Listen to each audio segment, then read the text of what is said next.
लवण। अम्ल की जो उत्पत्ति हुई है ये लैटिन भाषा के एशियर नामक शब्द से है। एशियर, इसका अर्थ होता है खट्टा।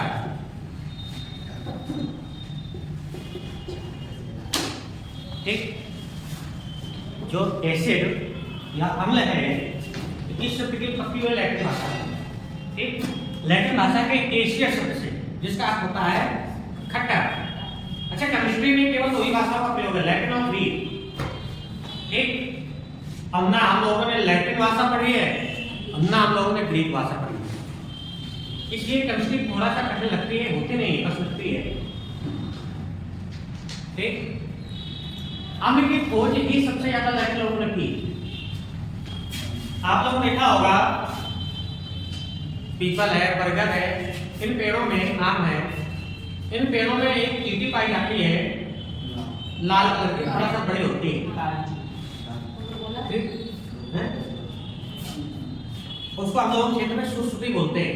अब जो भी हम लोग को भोसले जहाँ भी बोलते हैं, ठीक, थोड़ा सा भी होती है लाल की। ठीक है,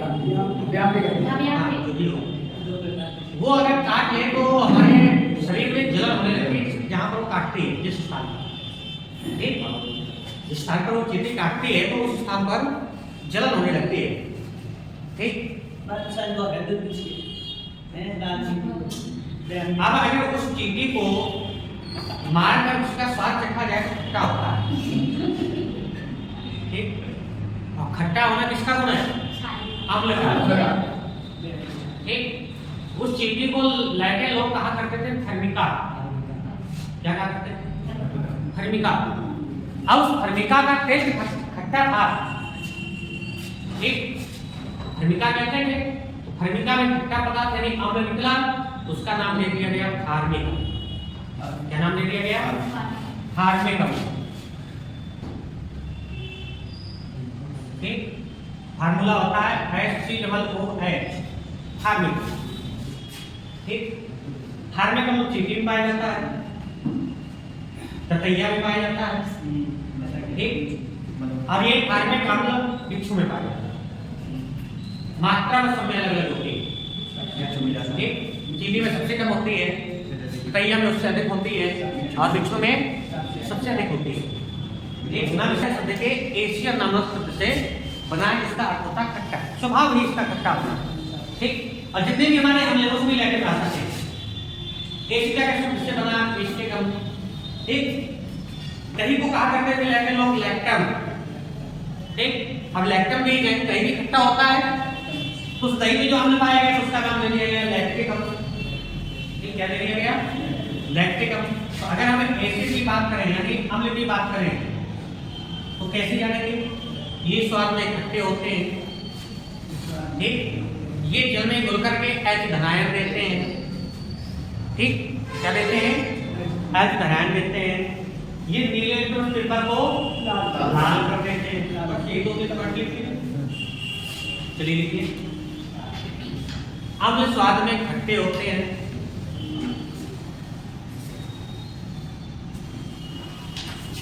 अम्ल स्वाद में खट्टे होते हैं।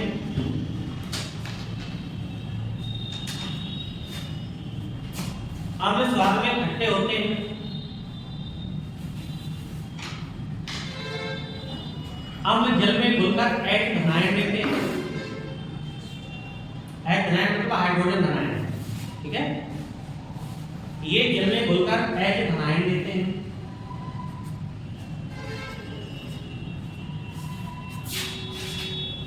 ये नीले लिटमस पेपर को लाल कर देते हैं। नीले विद्युत का चालक होता है। अम्ल का नीले विद्युत का चालक होता है। लिटमस पेपर को लाल कर देते हैं, है ना। एक शब्द याद रखेंगे आप, अनिल। इनको याद करने के लिए आप एक शब्द याद रखेंगे, अनिल। एक आ यानी अम्ल, नी यानी नीले लिटमस पेपर को, लाल मतलब लाल कर देते। ठीक, अम्ल नीले लिटमस पेपर को एक शब्द से आपको पूरा याद रखना। ठीक, अनिल, अम्ल ये नीला पेपर, लाल। क्लियर? अब हम हमारे कई रूपों में कुछ अम्ल प्राकृतिक रूप में पाए जाते हैं प्रकृति में, ठीक। लेकिन हम लेंगे प्राकृतिक स्रोत। अगर प्रकृति में कौन कौन से अम्ल पाए जाते हैं, अम्ल के प्राकृतिक स्रोत।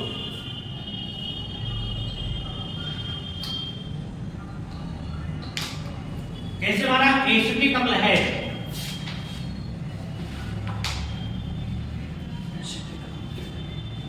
एसिटिक अम्ल ये किसमें पाया जाता है, सिरका में। किसमें पाया जाता है, सिरका में। लैक्टिक अम्ल है, लैक्टिक अम्ल दूध में। किसमें पाया जाता है, खट्टे दूध में या दही में। खट्टा दूध या दही में, ये सब प्रकृति में पाया जाता है अपने आप। हम दूध में कहीं पर लैक्टिक अम्ल दही में बनाने नहीं जाते, ठीक है। ये प्रकृति में अपने आप से होता है। ये संतरा, ये नींबू वर्गीय जितने भी है, नींबू है, संतरा है, कौन सा होता है इसमें, सिट्रिक अम्ल, साइट्रिक एसिड। इमली, इमली में कौन सा होता है, टार्ट्रिक अम्ल।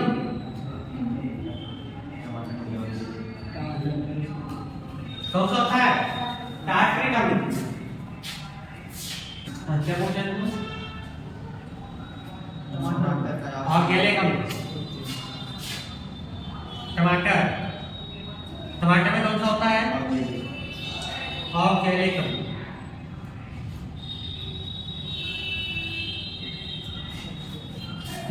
ये सब क्या है, प्राकृतिक स्रोत है। नींबू में आपका साइट्रिक अम्ल, ठीक। बिच्छू में, बिच्छू हो गया, तैया हो गया, चींटी हो गया, कौन सा होता है, हार्मिक अम्ल। ये मेथेनोइक अम्ल इसे कहते हैं, ठीक। सेब है जैसे मैलिक अम्ल, इन सब में प्राकृतिक रूप में पाया जाता है। अम्ल को मुख्यतः दो भागों में वर्गीकृत करते हैं। अम्ल को मुख्यतः दो वर्गों में वर्गीकृत करते हैं।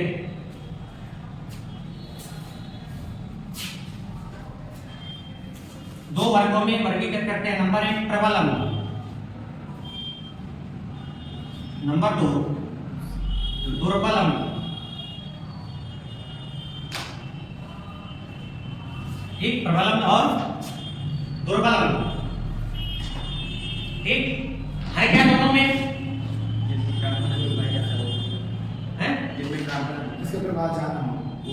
सीधे सीधे याद रखना है। जो अधिक H घनाएं देते हैं वो प्रबल अम्ल कहलाएंगे, जो कम H घनाएं देते हो दुर्बल अम्ल कहलाएंगे। प्रबल अम्ल में क्या क्या आते हैं, जैसे HCl हाइड्रोक्लोरिक अम्ल, नाइट्रिक अम्ल, सल्फ्यूरिक अम्ल, ठीक। ये सब क्या है, प्रबल अम्ल है। दुर्बल अम्ल जो कम घनाएं देते हैं, ठीक है, जैसे बेंजोइक अम्ल, फास्फोरिक अम्ल, नाइट्रिक अम्ल, ये सब इसमें आएंगे। ऑर्गेनिक अम्ल, ठीक, ये दुर्बल अम्ल के। तो डालिए नंबर 1 प्रबल अम्ल, नंबर 1 प्रबल अम्ल जो अधिक खनायन देते हैं, या ये अधिक खनायन देते हैं, ये अधिक खनायन देते हैं। जैसे एग्जांपल हाइड्रोक्लोरिक अम्ल, HCl अम्ल होता है, हाइड्रोक्लोरिक अम्ल या HCl। नाइट्रिक अम्ल HNO3, नाइट्रिक अम्ल HNO3,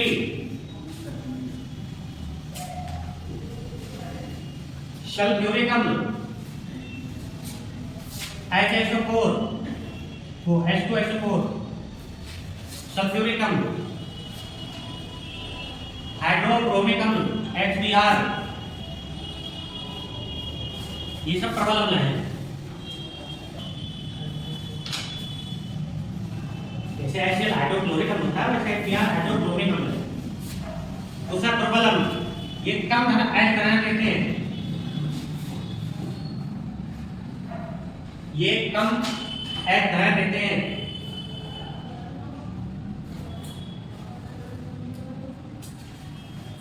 जैसे ऑर्गेनिक अम्ल COOH का होल ट्वाइस, ऑर्गेनिक अम्ल, फास्फोरिक अम्ल, नाइट्रस अम्ल आदि। ऑर्गेनिक अम्ल, फास्फोरिक अम्ल, नाइट्रस अम्ल आदि। आगे लिखिए अम्ल के रासायनिक गुण।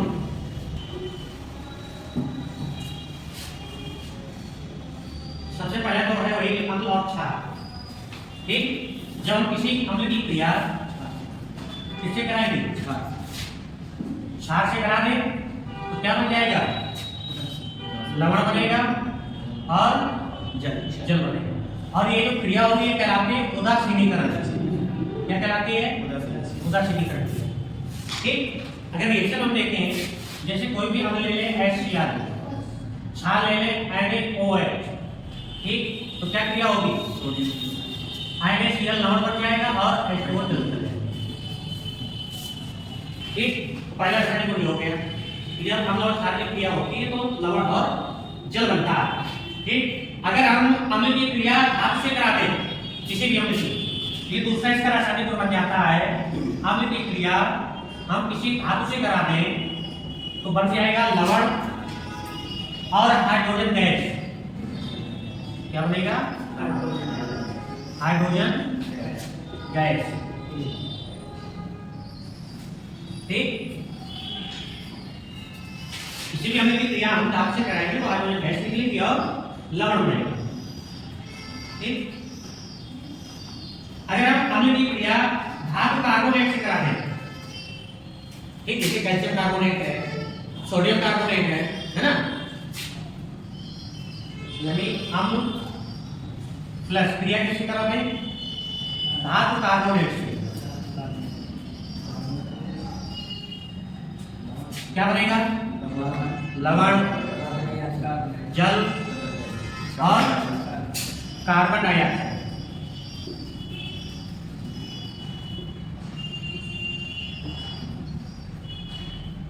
ठीक, जैसे हमने ले लिया HCl ले लिया, हमने धातु कार्बोनेट ले लिया Na2CO3, क्या बनेगा, लवण में निकलेगा NaCl plus H2O plus CO2। Balance कर दो, यहाँ एक यहाँ दो है तो यहाँ दो हो जाएगा, Cl यहाँ एक तो यहाँ दो हो गया, बस बाकी बैलेंस है। इसकी भी कोई एक देख लो, किसी भी क्रिया से करा देना, HCl प्लस किससे करा दो, कैल्शियम से करा दो, कोई भी धातु ले लो, तो क्या बन जाएगा, CaCl2 और प्लस H2, यहाँ तो लग जाएगा। अगर हम अम्ल की क्रिया धातु ऑक्साइड से करा दें, किसी भी अम्ल की क्रिया अम्ल प्लस धातु ऑक्साइड,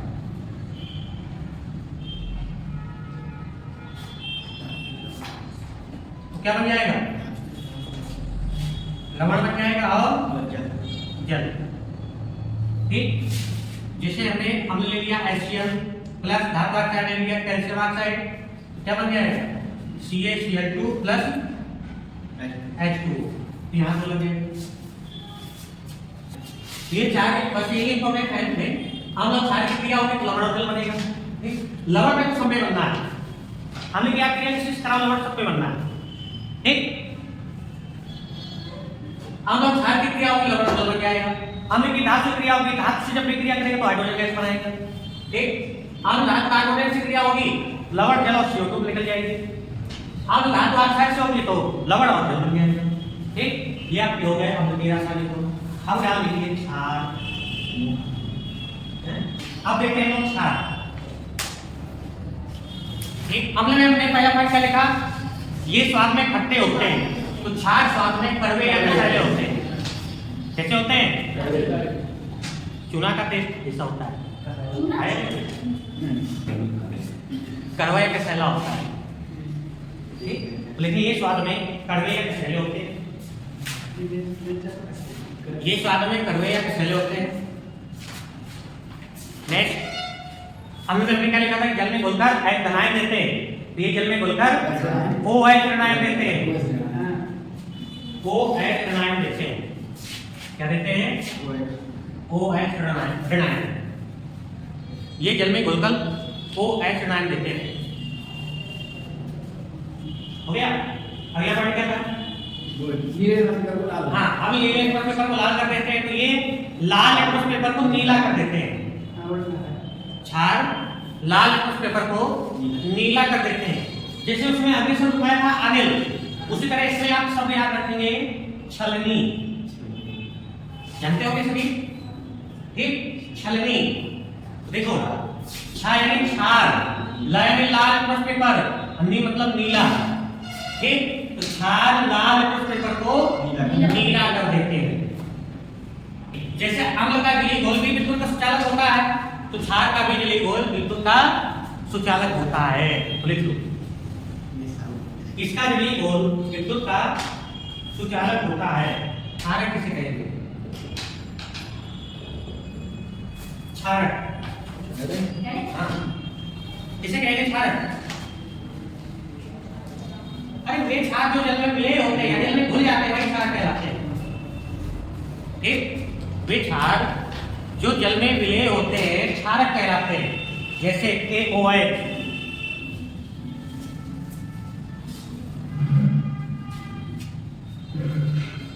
वे क्षार जो जल में घुल जाते हैं, जल में विलय होते हैं, क्षारक कहलाते हैं। जैसे NaOH है, KOH है, ये सभी क्षारक हैं। ठीक, क्या लिखेंगे? साबुन निर्माण। साबुन निर्माण इन दोनों क्षारों का प्रयोग साबुन निर्माण के लिए किया जाता है। NaOH का और KOH। अंतर क्या है? जो कपड़े का साबुन बनता है उसमें NaOH प्रयोग होता है। ठीक, जो नहाने का साबुन बनता है उसमें KOH प्रयोग होता है। क्यों? क्योंकि जो KOH है ये मृदु क्षार है, और NaOH कठोर होता है। ठीक है ना? तो जो ये रेल में घड़ी ये सब आते हैं ना, उसमें NaOH होता है। क्या होता है? जो नहाने की विभिन्न प्रकार की सुगंधित पारदर्शी है ना, ये सब साबुन जो बनती है उसमें KOH होता है। ठीक है? कागज के निर्माण में, सीमेंट बनाने में, सीमेंट बनाने में, ब्लीचिंग पाउडर बनाने में,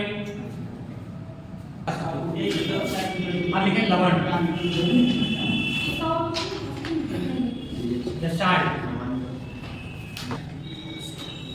उदासीनीकरण से जो आयनिक यौगिक बनते हैं वही लवण कहलाते हैं। मतलब अम्ल और क्षार की क्रिया से जो उदासीनीकरण क्रिया कहलाती है, उससे जो हमारे लवण यानी आयनिक यौगिक बनता है वही क्या कहलाएगा? लवण।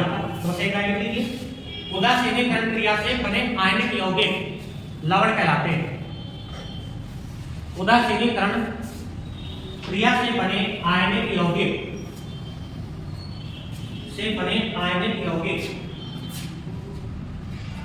लवण कहलाते हैं। आयनिक यौगिक लवण कहलाते हैं।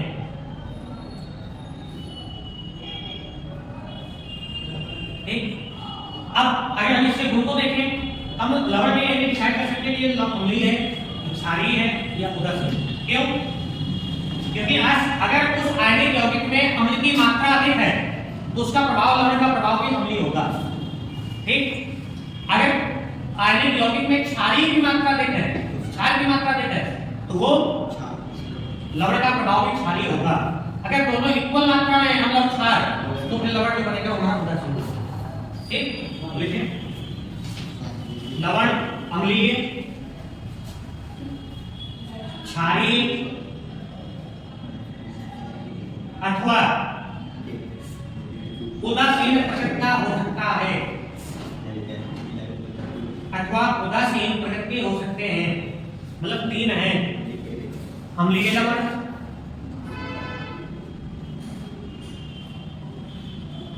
लवणों का स्वभाव क्षारीय हो सकता है, क्षारीय लवण, और लवण उदासीन भी हो सकते हैं, उदासीन लवण।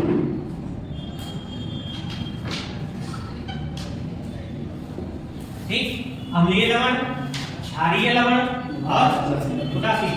अम्लीय लवण में क्या होगा? प्रबल अम्ल और प्रबल क्षार से मिलकर जो बनते हैं वो कहलाएंगे अम्लीय लवण। ठीक, प्रबल क्षार वो प्रबल अम्ल और प्रबल क्षार, इनका पीएच होगा 7 से कम। प्रबल अम्ल और दुर्बल क्षार, प्रबल अम्ल और दुर्बल क्षार, तो प्रभाव होगा हमारा अम्लीय। ठीक, क्षारीय लवण में क्या हो जाएगा? दुर्बल अम्ल और प्रबल क्षार, दुर्बल अम्ल और प्रबल क्षार, इनका पीएच क्या होगा? 7 से अधिक। ठीक, पीएच कितना होता है? 7 से अधिक। उदासीन प्रबल अम्ल प्रबल क्षार है, दुर्बल अम्ल दुर्बल क्षार 7 से अधिक। अम्लीय लवण से 7 से कम होगा। हाँ, अम्लीय का 7 से कम होगा तभी तो अम्लीय होगा। ठीक, अब पीएच अगर 7 से अधिक हो जाएगा तो उसका स्वाद भी हो जाएगा। ठीक, उदासीन प्रबल अम्ल और प्रबल क्षार, हाँ, या दुर्बल अम्ल और दुर्बल क्षार,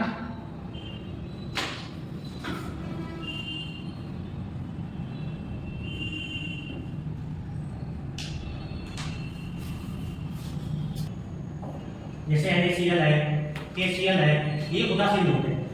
ठीक, उदासीन होता है। हाँ, जैसे जिंक सल्फेट है, कॉपर सल्फेट है, इनका स्वभाव अम्लीय होगा।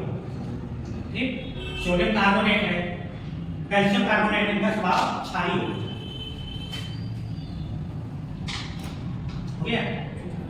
अब डालिए पीएच मान। पीएच वैल्यू क्या है? एक प्रकार से पीएच वैल्यू एक का क्या है? पीएच एक संख्या है जो पदार्थों की अम्लीयता और क्षारीयता को प्रदर्शित करती है। ठीक, क्या करती है? पीएच अगर स्केल देखें तो 0 से 14 तक इसमें क्या होते हैं? मानक होते हैं, पैमाना होते हैं। ठीक, जिसमें 7 पैमाना उदासीन होता है। ठीक है, हमारा पीएच का पैमाना है वो कहां से होता है? 0 से लेकर 14 तक, और मध्य में होता है 7 जो कि उदासीन है। अगर इसके इस तरफ होगा तो अम्लीय होगा, क्या कह देंगे? अम्लीय कह देंगे। इसके इस तरफ है तो क्षारीय प्रकृति कह देंगे। ठीक, तो पीएच एक तरह का क्या संख्या है जो पदार्थों की अम्लीयता और क्षारीयता को प्रदर्शित करती है। ठीक,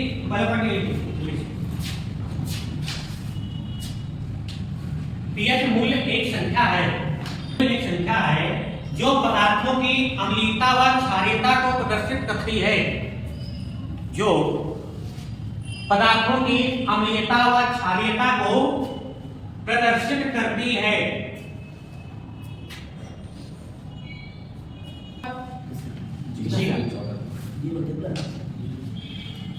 पीएच का जो मान होता है ये हाइड्रोजन आयन की सांद्रता के व्युत्क्रम लॉग गुणक के बराबर होता है, लॉग के बराबर। ठीक, देखिए इसका मान हाइड्रोजन आयन की सांद्रता के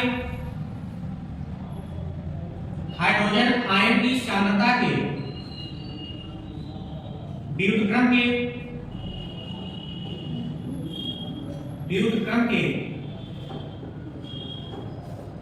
लघु गुणक के बराबर होता है। अब लेकिन फार्मूला देखा होगा, स्ट्रेस लिखा होगा पीएच बराबर लॉग 1/, हाइड्रोजन का नाम। देखिए पैमाना की बात करें तो पीएच पैमाना 0 से 14 तक होते हैं। ठीक है, जिसमें अगर 7 मानक है तो वो 7 उदासीन होता है। कैसा होता है? उदासीन। अब 7 से अगर हम नीचे तक आते हैं, ठीक, या 7 से कम में आते हैं तो वो प्रभाव होगा अम्लीयता का। कैसा प्रभाव होगा? अम्लीयता। अगर हम पदार्थ का पीएच पैमाना 7 से अधिक होता है तो वो पदार्थ को कह देंगे क्षारीय। कैसा है? मतलब 7 से कम की वैल्यू पीएच क्या प्रदर्शित करती है? अम्लीयता को, और पीएच की 7 से अधिक वैल्यू प्रदर्शित करती है क्षारीयता को, और पीएच की 7 वैल्यू प्रदर्शित करती है उदासीनता। क्लियर? अगर वैल्यू 0 हो तो प्रबल होगा। हाँ, जितना कम होता जाएगा उतना प्रबल होता जाएगा, जितना अधिक जाता जाएगा उतना प्रबल होता जाएगा। ठीक, अब जानो पीएच का महत्व, इंपॉर्टेंस ऑफ पीएच। क्या पीएच का महत्व, इसका महत्व क्या है जीवन में? हमारा शरीर लगभग कितने पीएच पर काम करता है? 7.4। हाँ, ठीक। हमारे शरीर के अंदर एक अम्ल बनता है हाइड्रोक्लोरिक अम्ल, HCl।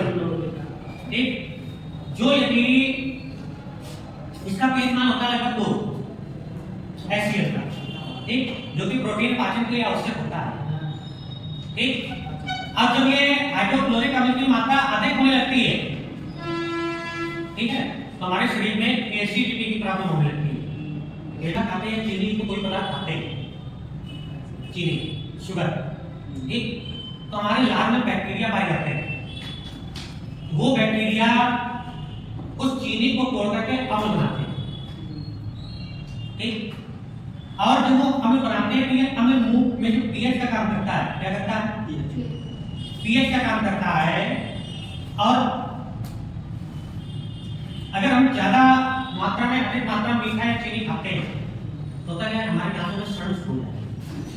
क्यों? क्योंकि बैक्टीरिया चीनी को लगातार अम्ल में परिवर्तित कर रहा है। ठीक, तो जब अम्ल का पीएच 5.5 से नीचे गिर जाता है तो हमारे दांतों में सड़ फूलता है। इसलिए हमारे अंदर मधुमक्खी जब मारती है या गठरिया जब मारती है तो हम क्या करते हैं, क्षार को मिलाकर उसका पीएच बराबर करने की कोशिश करते हैं। ठीक, जिससे हमारा क्या होता है, दर्द कम हो जाता है। ये सब इसके महत्व तो ये है ना। और क्या महत्व है?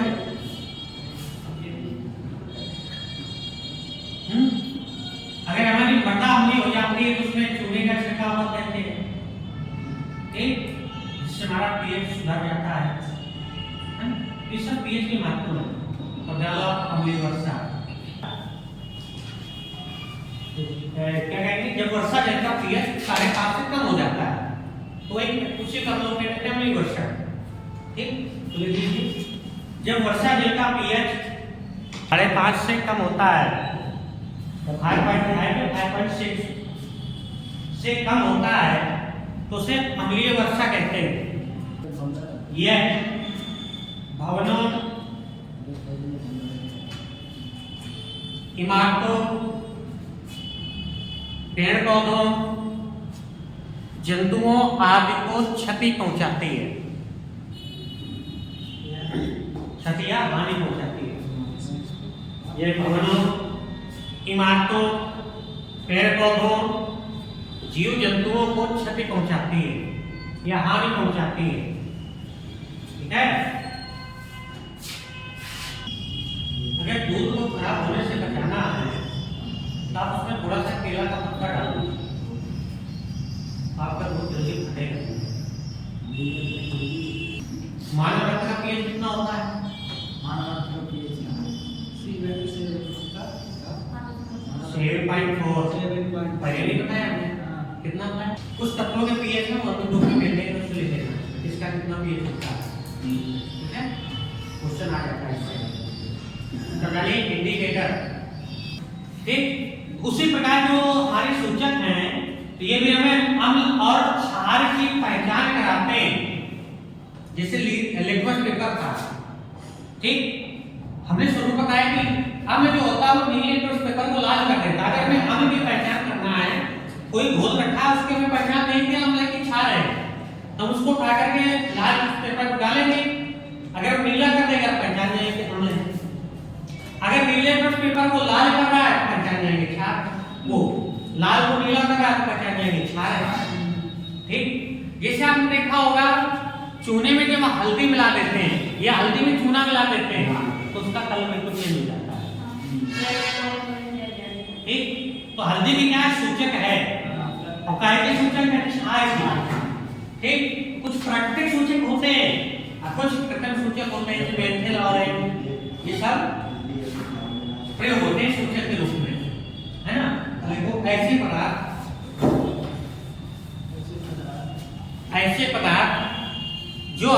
अम्ल और क्षार की सूचना देते हैं। ऐसे पदार्थ जो हमें अम्ल और क्षार की पहचान कराते हैं सूचक कहलाते हैं। ऐसे पदार्थ जो हमें अम्ल व क्षार की पहचान कराते हैं सूचक कहलाते हैं। सूचक कहलाते हैं।